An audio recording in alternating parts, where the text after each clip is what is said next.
When I recently had a problem with my Mac computer and had to pay a visit to the Apple store, I was struck by how medical the whole experience was. They triaged me, did investigations, made a diagnosis, did a procedure, and I left with a fixed Mac convalescing under my arm. But it was all done with a level of technological finesse that I hadn't really seen in a hospital before. Using my Mac's unique ID number, they pulled all of its previous history onto the technician's iPad, where he ticked off a checklist as he went, got me to sign consent with my finger, and in the end, a report was automatically generated and emailed to me. So the thought occurred, what if a hospital was run like an Apple store? As a med student, I know our morning ward round could really benefit from some basic organisational tools. Each morning, interns around Australia print their patient list and divide it into little squares. During the ward round, they fill in this paper with tasks for each patient. Tests to be ordered, bloods to get done, and remember to call the GP, and get a physio review, says the consultant, and write the notes to remind the nurse to take 4-hourly obs.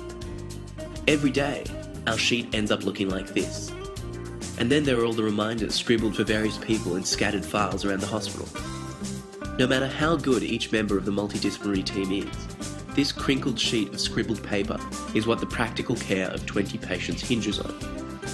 This could be done so much better with an electronic checklist interface. Now, the checklist is making a comeback in medicine.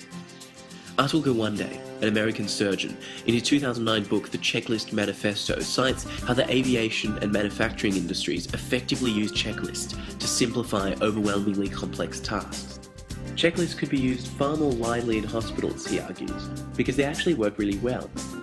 In 2010, a trial of an infection control checklist in ICUs across Michigan cut hospital-acquired infections by 66% and the death rate by an estimated 10%. Dr. Gawande's own 19-point surgical safety checklist was trialled across 8 hospitals in the developed and developing world and cut complications of cardiac surgery across the board by over 40%. Why not apply the same principles to the bread and butter secretarial work that interns and residents do around the wards? Introducing iResident. This is a tablet app offering a patient-based to-do list for junior medical officers. It has a simple interface with editable to-do lists divided by patient. You can drag and drop to reorder by importance. There are icons on the side for adding regular tasks like call the GP or do bloods. Clicking on a patient leads to a detailed view with a complete task list.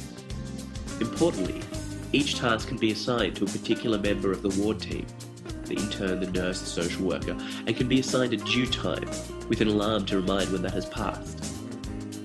The real power of this app is if it's used across each member of the multidisciplinary team, the JMO, the nurse, the social worker, the physio, each having a personalised and synchronised to-do list. What happens now is that each member scrawls their plan in the notes and never really knows what does and doesn't get done by whom.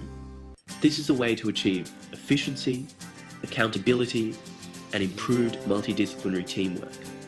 And it is very feasible. It doesn't require integration with an electronic medical record system or adoption by the entire hospital in order for it to work. A single team can choose to use this as an add-on tool for managing the basic day-to-day tasks that don't get formally tracked by online orders and reports. The things like calling family, or chasing up x-rays, or liaising with nursing staff.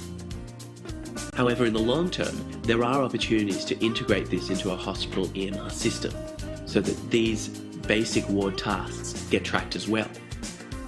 It is feasible, and I'm well positioned to execute this. I'm a medical student, so I've seen how wards work on this grassroots level. I'm also an app developer with an existing app called Surveyed currently on the App Store. iResident is a practical solution that would benefit many of Australia's 6,000 junior medical officers. Thanks for your consideration.